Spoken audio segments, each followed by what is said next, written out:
Hi students, welcome back. Today we will discuss the histology of gut. So far we have discussed the whole digestive system, including digestive tract as well as the digestive glands, the process of digestion, physiology of digestion, absorption, assimilation, and egestion, process of defecation too. So today we will discuss a last topic associated with the human digestive system, that is histology of gut, alimentary canal as well as the valvular ring. So histology अगर हम गट की देखें तो गट जो है, जो digestive tube है, वो बेसिकली 4 हिस्सों में डिवाइड होती है. अब हम बाहर से अंदर की तरफ बात करें तो सिरोसा, मस्कुलरिस, सब म्यूकोसा एंड म्यूकोसा, ये 4 लेयर्स हैं. ठीक है, जो एलिमेंट्री कैनाल में है, हमारे डाइजेस्टिव ट्रैक्ट में है. सिरोसा, मस्कुलरिस, सब म्यूकोसा एंड म्यूकोसा. अगर हम इनको डायग्राम में बाद में चलते हैं, यहां देख लेते हैं. जो सबसे बाहर ये ब्लैक में आप देख रहे हैं ना, ये मेजेंट्रीज हैं जिनसे ये अटैच होती है. ये पेरिटोनियल मेम्ब्रेन है बाहर की, जिसको हम सिरोसा बोल रहे हैं. इसमें सारी आर्टरीज, वेन्स वगैरह सारी जो हैं किसी आर्गन तक जो है वो अंदर पहुंचती हैं. ठीक है, इस अंदर पूरे जो है ट्रैक तक जो है वो पहुंचती हैं. तो हमने कहा विसरल पेरिटोनियम से बनी हुई, दैट इज सिरोसा, ये बाहर की लेयर है. ठीक है, ये जो स्पेशली हम बात करें अगर हम सिलोम की, तो सिलोम में से ईसोफेगस बाहर है, तो ईसोफेगस इससे कवर नहीं है. बाकी सिलोम में जितनी भी कैविटी है उसी पेरिटोनियम ने इसको जो है वो कवर करके रखा है. इसको हम सिरोसा कह रहे हैं. और अगर इसको हम यहाँ कहीं देख पा रहे हो तो ये देखिए, ये सिरोसा है जो बेसिकली एरोलर कनेक्टिव टिश्यू से और एपिथेलियम से बनी है. ये बाहर की लेयर सिरोसा जो है, मैंने क्या कहा, एरोलर कनेक्टिव टिश्यू और एपिथेलियम सेल से बनी है. तो एपिथेलियम सेल्स इसमें कौन से हैं? स्क्वैमोस एपिथेलियम सेल्स जो हैं वो इसकी फॉर्मेशन कर रहे हैं, बाहर की लेयर. इससे अगर अंदर आ जाएं तो दूसरी लेयर है मस्कुलरिस. ये आप ध्यान से यहां देख पा रहे हो मस्कुलरिस. ये देखिए, इसमें 2 तरह के मसल्स हैं. हम बाहर से अंदर की तरफ आ रहे हैं, याद रखिएगा. लॉन्गिट्यूडनल मसल्स इसके बाहर की तरफ हैं और सर्कुलर मसल जो हैं वो अंदर की तरफ हैं. लॉन्गिट्यूडनल बाहर, सर्कुलर मसल अंदर. लेकिन ये मसल जो हैं ये स्ट्रेटेड मसल्स नहीं है, ये स्मूथ मसल्स हैं, इनवॉलंटरी मसल्स हैं. ठीक है, दो. उसको अगर यहां हम कहीं देख लें सेक्शन में, तो ये देखिएगा, ये रहे लॉन्गिट्यूडनल मसल बाहर, और उसके अंदर ये रेड वाले यहां रहे क्या? Circular muscles. कहता है इस लॉन्गिट्यूडनल और सर्कुलर मसल्स के बीच में आप ये रेड कलर की ये ब्लू कलर की लाइन देख पा रहे होंगे. ब्लू कलर की लाइनिंग जो इसके बीच में आप देख रहे हैं, इसको हम कहते हैं क्या? आयोबैक्स प्लेक्सस. ये देख पा रहे हैं, ये जो ब्लू है, ये यहां से यहां बाहर की तरफ एक ब्लू है. ठीक है, और एक जो है ब्लू वो अंदर की तरफ है. ये बाहर वाली को हम बोल रहे हैं आयोबैक्स प्लेक्सस.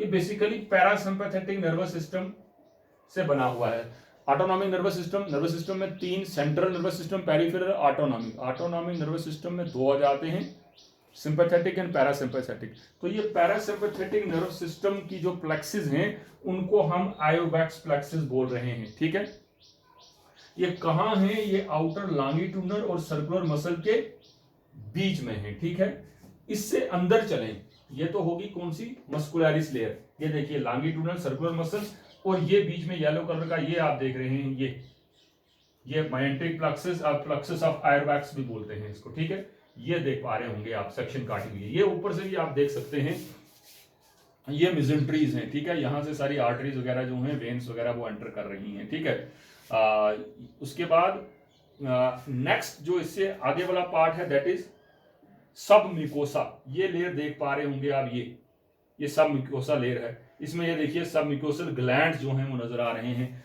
इससे अंदर वाला पार्ट जो है सर्कुलर, लॉन्गिट्यूडनल, सर्कुलर मसल से अंदर ये. ठीक है, इसको हम क्या कह रहे हैं? सब म्यूकोसा. कहता है इसी सब म्यूकोसा लेयर में एक तरह के और जो है वो नर्वस सिस्टम से एसोसिएटेड सिंपैथेटिक नर्वस सिस्टम से बना हुआ प्लेक्सस निकलता है, जिसको हम मेजनर्स प्लेक्सस बोलते हैं. ये वाला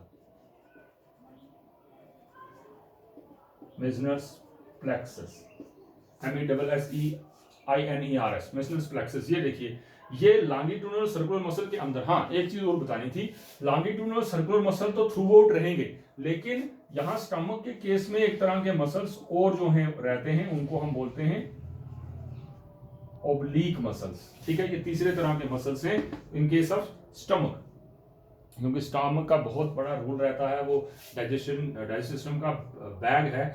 ठीक है, डाइजेस्टिव बैग है। आयोनिक्स प्लेक्सस और मिजनस प्लेक्सस, ये पैरासिम्पैथेटिक नर्वस सिस्टम और ये सिंपैथेटिक नर्वस सिस्टम का प्लेक्सस बनता है। और इसके अंदर जो हम बात कर रहे थे सब म्यूकोसा, ठीक है, ये सब म्यूकोसा पार्ट ही है। सब म्यूकोसा जहां पे डिफरेंट ग्लैंड्स वगैरह की भी लोकेशन हो सकती है।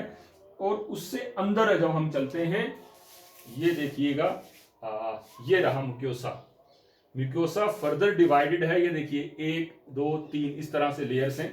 बाहर की लेयर इसकी जो है म्यूकोसा की, हम उसको कह रहे हैं, ये देखिए मस्कुलरिस म्यूकोसा, ये बाहर, ये देख पा रहे होंगे आप, ये देखिए ये भी स्मूथ मसल्स हैं। मस्कुलरिस म्यूकोसा, लैमिना प्रोपीरिया देख लीजिए, उससे अंदर इसमें सारे एरियोलर टिश्यूज, कनेक्टिव टिश्यूज वगैरह हैं, ब्लड वेसल्स वगैरह रहती हैं। ठीक है, ये रहा ये और उससे अंदर देखिए एपिथेलियम, ये देखिए यही एपिथेलियम मॉडिफाई होकर डिफरेंट टाइप के ग्लैंड्स भी बना रहा है यहाँ पे, ये देखिए। ठीक है, ये देखिए यहाँ ये ग्लैंड्स की फॉर्मेशन भी कर रहा है, जैसे हम डिफरेंट डाइजेस्टिव ग्लैंड्स की बात करते हैं। तो कहीं जो है ये फेरेंक्स रीजन में भी जो है ये मार्ट वगैरह बनाता है, जिसको म्यूकोसा एसोसिएटेड लिम्फेटिक टिश्यूज बोलते हैं, जो डिफेंस मैकेनिज्म का पार्ट प्ले करते हैं, रोल प्ले करते हैं। तो ये थी 4 लेयर्स। ये थोड़ा सा मैं कह रहा था आपको आइडिया देता चलूं कि ऐसा है, दैट इज सिरोसा, मस्कुलरिस, सब म्यूकोसा एंड म्यूकोसा। ये 4 लेयर हैं। ये 4 लेयर जो हैं, यही 4 लेयर पूरे एलिमेंट्री कैनाल को बना रही हैं। डिफरेंट जो है उनका जो है वो फंक्शन है। सिरोसा प्रोटेक्टिव है, मस्कुलरिस जो है different types of muscularity, peristalsis की मूवमेंट इसको रन करती है। सब म्यूकोसा एंड देन म्यूकोसा, ठीक है, इंटरनल जो डाइजेस्टिव ग्लैंड्स वगैरह हैं उनकी जो है सिक्रीशन वगैरह करवाती है। तो ये थी बात किसकी, हम जो बात कर रहे थे किसकी, डाइजेस्टिव ट्रैक्ट की। डाइजेस्टिव ट्रैक्ट में एलिमेंट्री कैनाल में क्या कर रहे थे हम कि histology of gut. So students, जो मैं आगे बात कर रहा था वो ये बात कर रहा था कि एक वाल्डेयर रिंग बनता है। ठीक है, वाल्डेयर रिंग क्या है, ये एक तरह का जो है लिम्फाइड टिश्यूज का एक रिंग बनता है ओरल कैविटी में, एज वेल एज आपका जो है वो फेरेंक्स रीजन में। ठीक है, लिम्फाइड टिश्यूज जो हैं वो डिफेंस मैकेनिज्म के पर्पस से हैं, तो ये first line of defence mechanism show करता है अगर हम डिफेंस मैकेनिज्म की बात करें। तो वाल्डेयर रिंग का क्या मतलब है, इसको हेनरिक विल्हेम वैन वाल्डेयर ने जो है 1884 में डिस्कवर करा था। ठीक है, उसके बाद उन्होंने इसका नाम जो है वाल्डेयर रिंग रख दिया। इसको मैंने कहा first line of defence mechanism show करता है। ओरल कैविटी और नेजल रूट के बीच में ये लिम्फाइड टिश्यूज हैं जो फेरेंक्स रीजन में हैं और ओरल कैविटी हैं, मतलब ओरल रीजन में और जो है फेरेंक्स के रीजन में जो है ये first line of defence mechanism बनाते हैं। तो ये जो पूरी हम बात कर रहे हैं, ये रिंग एक बनता है। किस तरह का रिंग बनता है, ये देखिए, ये 4 तरह के टिश्यूज जो हैं वो यहाँ हैं। 4 तरह के लिम्फाइड टिश्यूज हैं। एडिनॉइड्स आज जिसको हम बोलते हैं क्या, नेजोफेरेंजियल और फेरेंजियल टॉन्सिल्स, एक ये रहे, दूसरे ट्यूबल टॉन्सिल्स, तीसरे पैलेंटाइन टॉन्सिल्स, ठीक है, और चौथे लिंगुअल टॉन्सिल्स। ठीक है, फेरेंजियल फेरेंक्स रीजन में, ट्यूबल जो है स्टेशन ट्यूब के इधर, पैलेंटाइन टॉन्सिल पैलेंटाइन रीजन में देखिए 2 हैं हर तरफ। ठीक है, और एक सिंगल नीचे लिंगुअल टॉन्सिल, जिसको हम जुबान से रिलेटेड बात करते हैं। पहला हम बात करते हैं कौन सा, नेजोफेरेंजियल टॉन्सिल्स और फेरेंजियल टॉन्सिल्स। ये फेरेंजियल टॉन्सिल्स को हम एडिनॉइड्स भी बोलते हैं। इसकी लोकेशन की बात करें तो हम देखेंगे यहाँ की इसमें क्या हो रहा है। सो देख लीजिएगा, मैं जो बात कर रहा था कि ये 4 तरह के टॉन्सिल्स हैं, उसमें पहले टॉन्सिल्स की बात कर रहे थे हम, दैट इज नेजोफेरेंजियल टॉन्सिल और फेरेंजियल टॉन्सिल। तो ये फेरेंक्स रीजन आप जो हैं वो जानते हैं। फेरेंक्स हम पढ़ के आए हैं पीछे डाइजेस्टिव ट्रैक्ट में। एक पार्टीशन थी किसकी, रेस्पिरेटरी ट्रैक्ट की as well as digestive tract की या स्टार्टिंग का एरिया जो है, ये पूरा पार्ट जो है जो नेजल रूट है, ठीक है, और ये माउथ का पार्ट था। तो ये जो है ये फेरेंक्स रीजन में जो 3 हिस्सों में डिवाइड था, नेजोफेरेंक्स, ओरोफेरेंक्स एंड लारिंजोफेरेंक्स। ये नेजोफेरेंक्स में जो है इसकी लोकेशन है। ठीक है, मैंने कहा था यहाँ फूड नहीं जाता, सिर्फ एयर जो है वो मूव करती है। तो यहाँ पे जो है इसकी लोकेशन है पहले टॉन्सिल्स की, जिसको हम एडिनॉइड्स भी बोलते हैं। ठीक है, मैक्सिमम जो है वो ब्लॉकेज भी हो जाती है इसमें। तो ये basically pseudo stratified epithelium cell से बना हुआ है, ये कवरिंग है इसकी बाहर से। ये जो है वो डिफेंसिव पॉइंट ऑफ व्यू से यूज होता है, जहां हम लास्ट में देखेंगे तो इम्यूनोग्लोबिन ए बनाते हैं जो डिफेंस मैकेनिज्म से है। तो पहला ये था जिसकी लोकेशन है, जिसको हम क्या बोल रहे हैं, फ्रेंजियल टॉन्सिल्स। तो ये नेजोफेरिंक्स एरिया में लोकेट करता है। एक दूसरा भी नेजोफेरिंक्स एरिया में लोकेट करता है। इस तरह का जो है ये हार्शू शेप स्ट्रक्चर जो है, इसको हम बोलते हैं ट्यूबल टॉन्सिल्स। ठीक है, स्टेशन ट्यूब के पास इसकी लोकेशन है, इसलिए इसको हम ट्यूबल टॉन्सिल बोल रहे हैं। ये जो फेरेंजियल रीजन का रिसेस एरिया है वहां पे ये लोकेट करता है। और ये भी जो है ये किससे बना हुआ है, वो ऊपर वाला था सूडो स्ट्रेटिफाइड, ये नॉन कैरेटनाइज लेकिन स्ट्रेटिफाइड एपिथेलियम सेल से जो है ये कवर्ड है। ठीक है, तीसरा इसके बाद आ जाता है that is your palatine tonsils. जो पैलेंटाइन रीजन में है उनकी टॉन्सिल्स को हम पैलेंटाइन, ये ग्रीन में आप देख पा रहे होंगे। और चौथी है लिंगुअल टॉन्सिल, जो जुबान के ऊपर होती हैं बैक साइड में। हमने इसकी डिटेल में स्ट्रक्चर कर चुके हैं, ओरल रीजन, फेरेंजियल रीजन जो है।